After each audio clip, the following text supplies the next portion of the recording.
Souls come closer. You've been quiet for too long, haven't you? Not weak, not broken, just quiet. The kind of quiet that makes people nervous. The kind of quiet that makes fake people start talking too much. The kind of quiet that makes guilty people start twitching when you walk into a room. And now they're confused.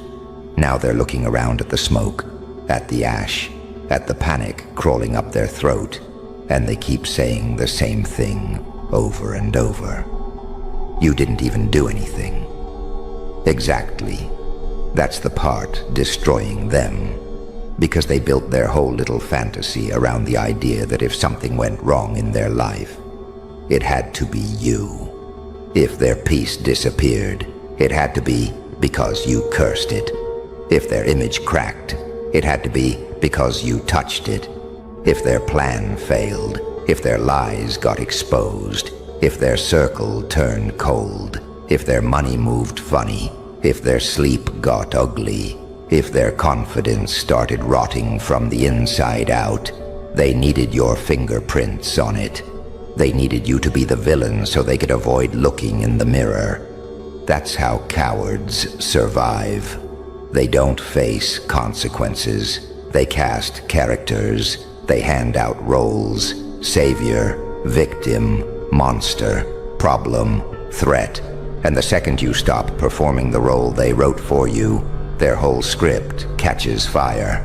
That's what they never tell you. People are comfortable with your pain when it helps them stay innocent. They love the version of you that's always explaining yourself, always defending yourself, always shrinking, always trying to be understood, always trying to make everybody comfortable, always cleaning up a mess you didn't make. That version of you made them feel powerful. That version of you was easy to manage, easy to guilt, easy to blame, easy to use. But then something happened. You got tired. Not dramatic tired, not social media tired, not fake deep, post a quote and disappear for 2 hours tired. I'm talking about that real tired, that dangerous tired, that soul-level exhaustion where something in you stops begging, stops chasing, stops clarifying, stops trying to win over people who already decided to misunderstand you because misunderstanding you was convenient. And when that switch flips, everything changes. Not because you attacked them, because you detached. That's what burns people. Your silence did what your anger never could. Your absence exposed what your presence used to cover. Your withdrawal made people face the ugliness they kept blaming on your energy. See, some people were never reacting to what you did. They were reacting to what your existence revealed. Your discipline reminded them they were lazy. Your resilience reminded them they were soft. Your self-control reminded them they were sloppy. Your potential irritated every part of them that settled. Your presence made their performance feel cheap, and they hated you for it. Not openly at first. People like that rarely come direct. They smile, they joke, they act cool. They say, "I'm proud of you," with that weird tightness in their face. They clap with dead hands. They compliment you like it physically hurts. They throw little slick comments, tiny poison darts, just enough to test whether you notice. Oh, you noticed.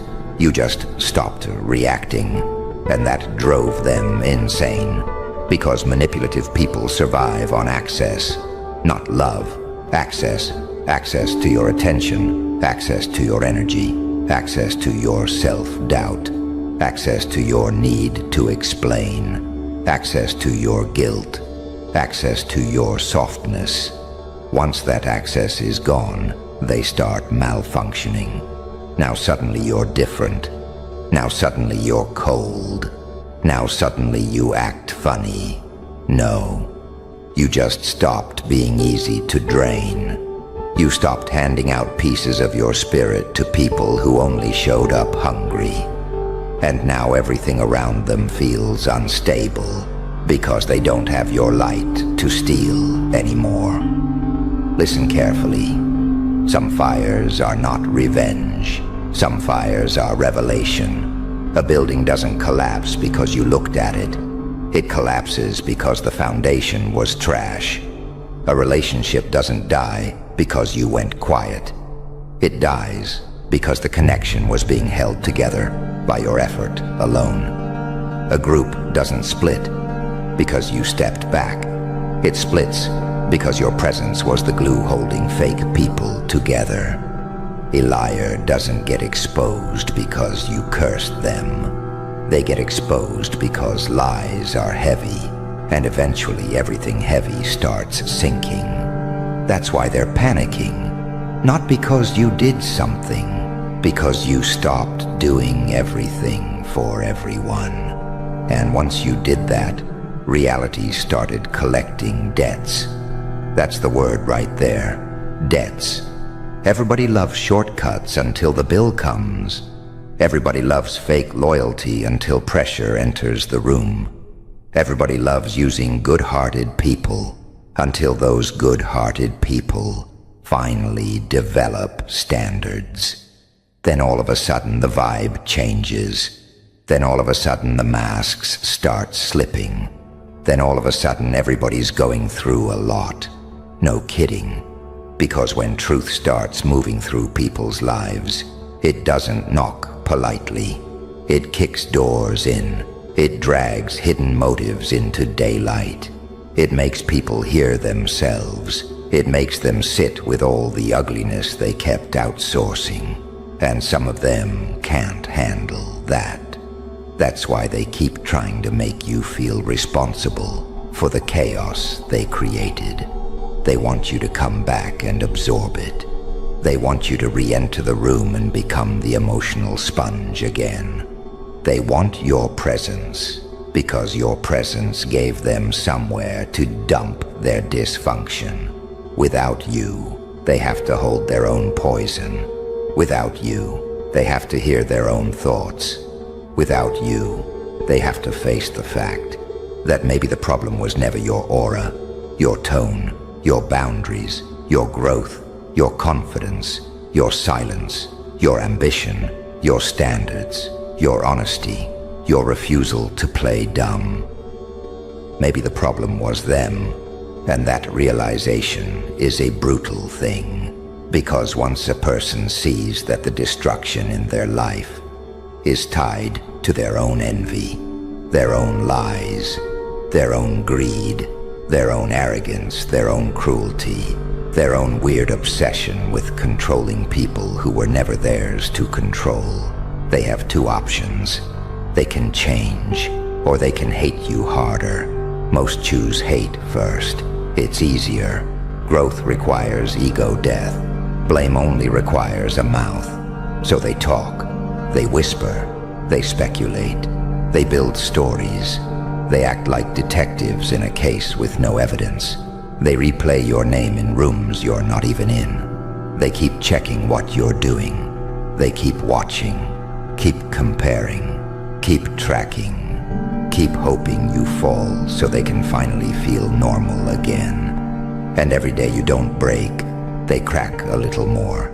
Every day you move with peace, it bothers them.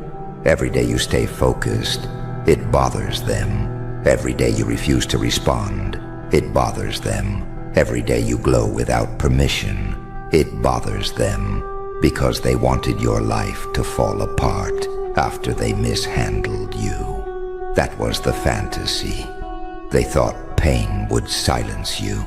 They thought betrayal would ruin your confidence. They thought isolation would make you desperate. They thought being overlooked would make you smaller. They thought losing support would make you fold. Instead, it built something terrifying. You got sharper. You got calmer. You got harder to read. You stopped wearing your wounds on your face. You stopped announcing your pain to people who secretly enjoyed hearing about it. You stopped turning private battles into public content for spectators. You learned how to bleed in silence and build in private. That kind of transformation scares people, because now they can't predict you. The old version of you was transparent. The new version of you is intentional, and intentional people are dangerous to anyone who depends on confusion. Say that to yourself. You are dangerous to anybody who depends on your confusion. Anybody who needed you insecure is in trouble now. Anybody who fed off your people-pleasing is in trouble now. Anybody who benefited from your low standards is in trouble now. Anybody who called your kindness weakness is in trouble now. Anybody who thought your patience meant you wouldn't eventually evolve is in trouble now. That is why everything looks like it's burning around them. Not because you lit the match, because your growth removed the illusion. And illusions die loud. Have you noticed that? Fake love gets loud when it's losing control. Fake friends get loud when access is denied. Fake supporters get loud when they can't claim you. Fake mentors get loud when you outgrow them. Fake lovers get loud when they realize you can survive without closure. The loudness is not power, it's panic.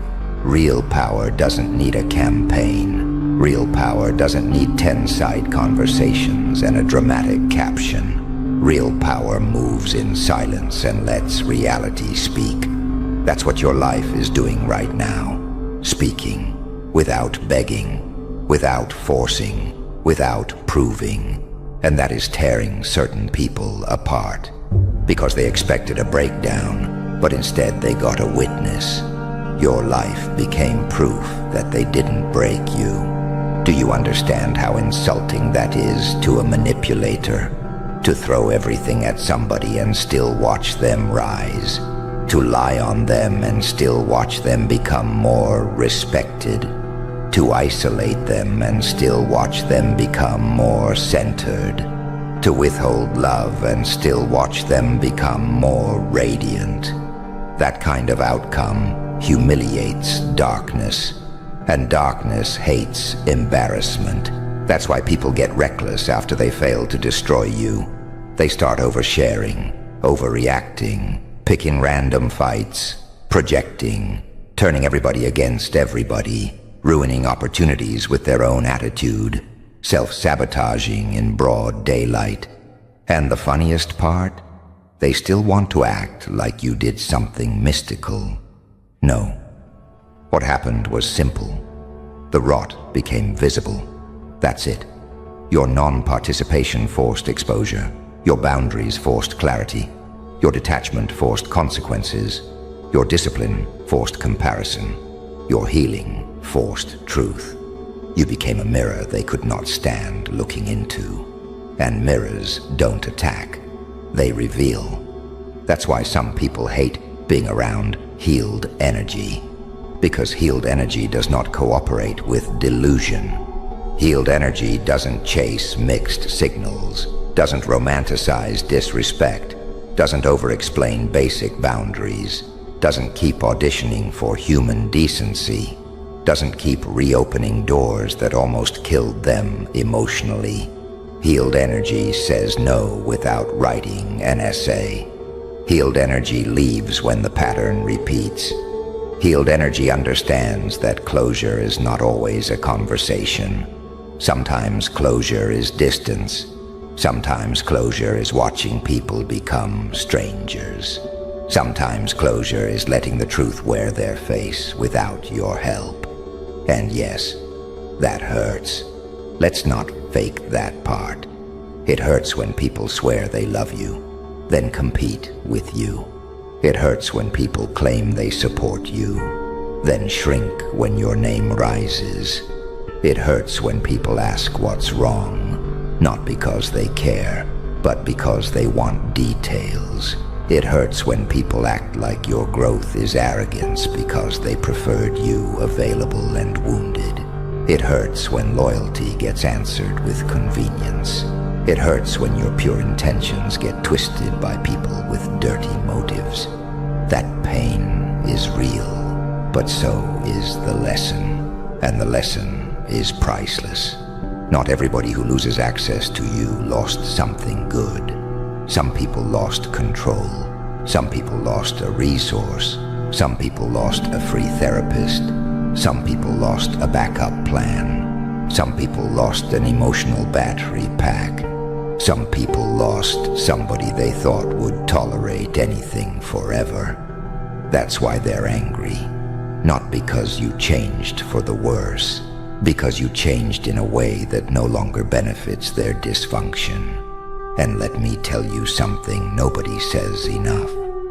You do not owe your softness to people who studied it just to weaponize it. You do not owe endless understanding to people who kept misunderstanding you on purpose. You do not owe explanations to people committed to twisting every word. You do not owe presents to people who only appreciate you when you're suffering.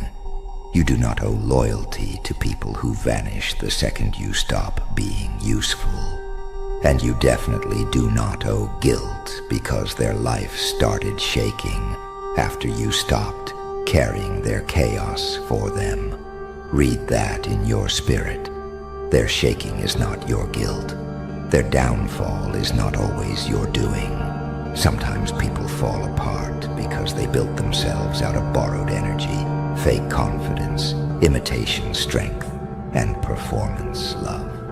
And when the source dries up, the structure caves in. You were the source in more situations than you even realize. Your encouragement kept people going. Your presence stabilized rooms. Your loyalty made people feel chosen. Your forgiveness gave people extra chances they never earned. Your energy carried weak dynamics way past their expiration date. So when you withdrew, the hidden weakness showed itself fast. That's why it feels so sudden to them. But you know better. You know it was not sudden. You know this was building for a while. You saw the cracks. You felt the weird energy. You caught the fake smiles. You noticed how support got quieter as you got stronger. You noticed how some people only called when they needed comfort, attention, resources, validation, strategy, healing, grounding. You noticed. You just stopped arguing with what you felt. That is one of the highest forms of self-respect. To stop debating your own intuition just because the truth is inconvenient. To stop gaslighting yourself because someone has a sad story. To stop explaining away patterns that keep repeating. To stop calling betrayal a misunderstanding. To stop calling envy bad communication. To stop calling disrespect stress. To stop calling emotional neglect they're just busy. No. At some point, wisdom enters the room and says enough. Enough trying to decode what was already clear. Enough bleeding for people who can't even hand you a bandage. Enough carrying atmospheres that collapse the second you rest. Enough shrinking your fire so insecure people can feel tall. Enough. And once you say enough with your whole soul, not just your mouth, your life starts reorganizing. People leave, masks fall, conversations get shorter, rooms feel colder, certain invitations disappear, some opportunities vanish. At first it feels lonely, then it feels clean.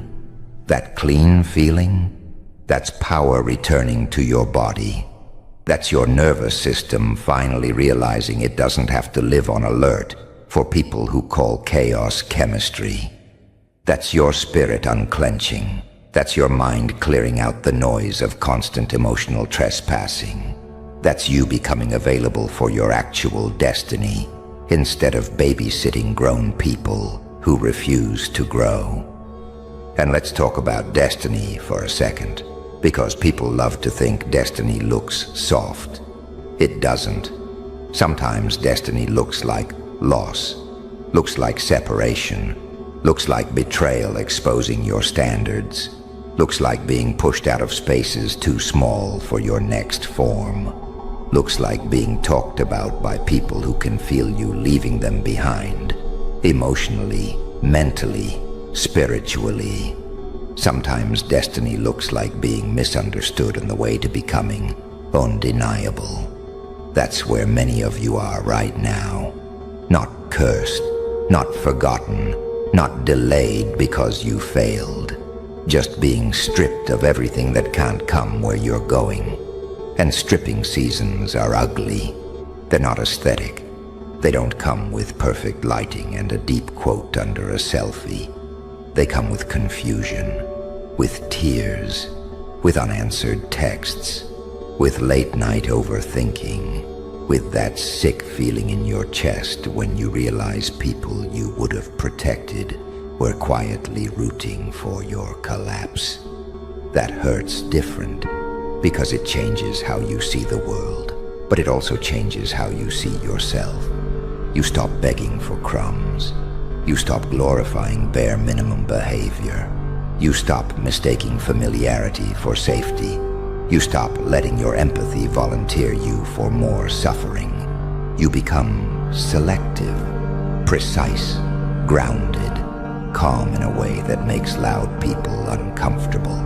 And when you become that, you stop fearing who leaves, because you finally understand something. Anything that needed your self-abandonment to survive deserved to die. Anything that only worked while you were doubting yourself deserved to burn. Anything that punished you for evolving deserved to lose access. Anything that grew stronger while you grew weaker was never love. That's not bitterness. That's discernment. Big difference. Bitterness keeps you chained to the wound. Discernment teaches you where not to bleed again. And you need that now. Because where you're going, your energy matters too much to waste. Your mind matters too much to clutter.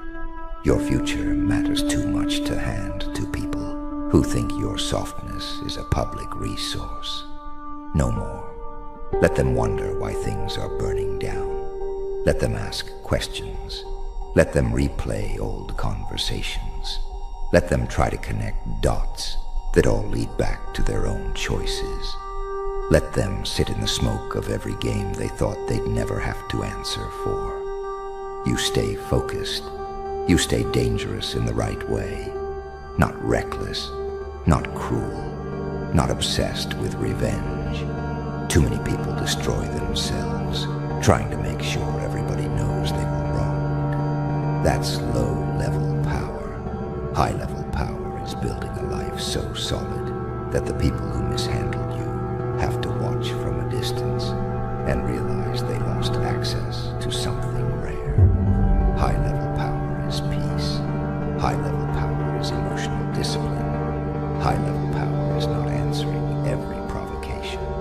High-level power is letting people reveal themselves all the way. High-level power is keeping your mouth closed while your life gets louder. That is where your reward is. Not in the argument, not in the comeback, not in the fantasy of everybody apologizing in one dramatic scene.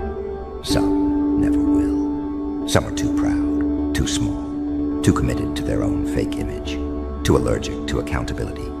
Forget the apology. Build the evidence. Build the body. Build the mind.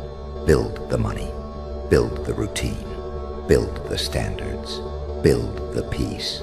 Build the life that makes old confusion look embarrassing. Because the truth is, the strongest thing about you was never your ability to survive chaos. It was your ability to stop normalizing it. That is evolution. That is power. That is why their world feels unstable now. Because you were the one thing in it that was real. And once reality walked out, everything counterfeit started overheating. So let it. Let every weak structure collapse. Let every lie get heavy. Let every hidden motive grow teeth and bite the person feeding it. Let every fake bond disintegrate under the weight of truth. Let every room that needed your dimming go dark without you. You are not here to rescue broken systems built on your silence. You are not here to keep broken people comfortable at the expense of your future. You are not here to shrink so corrupt hearts can feel clean. You are here to become so aligned, so disciplined, so emotionally unshakable that chaos can no longer rent space in your spirit.